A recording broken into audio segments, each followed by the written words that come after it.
look?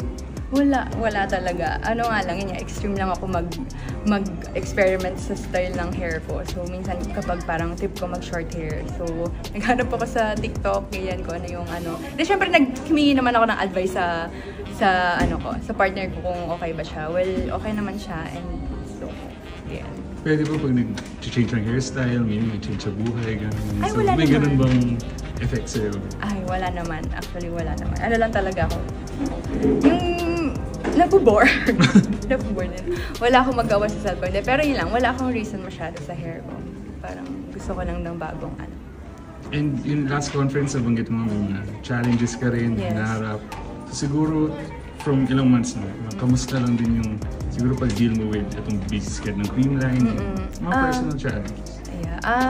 Ngayon, mas na-handle ko na siya, mas magaan yung feeling, mas kalmado ko siya naharap. Well, hindi ko naman siya na-feel na ulit. I think, nabigyan din naman kami ng break to think kung ano yung nangyari, last conference, ayan. So, alam mo yun, talagang,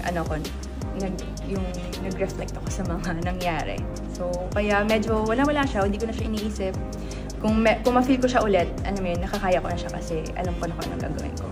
Itong new conference, the new season din darating, ano rin yung bago pa siguro sa'yo na aasahan ng mga tao? Something new about you? I think,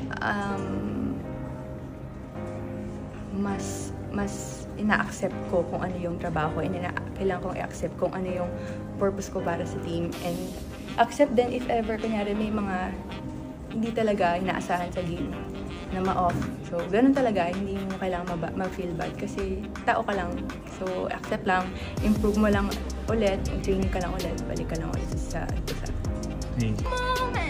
You know together we're glowing, gotta be golden. Oh, what about me over voices? You wanna get you so on it, gotta be golden. Top opponent din yung Fort Fresh Foods, pero paano nilang may pinaghandaan na ito, knockout game na siya. First, talagang pinaktisan mabuti yung nilalaro namin ngayon. Sabi ko nga sa kanila, lahat ng bigay na malaban.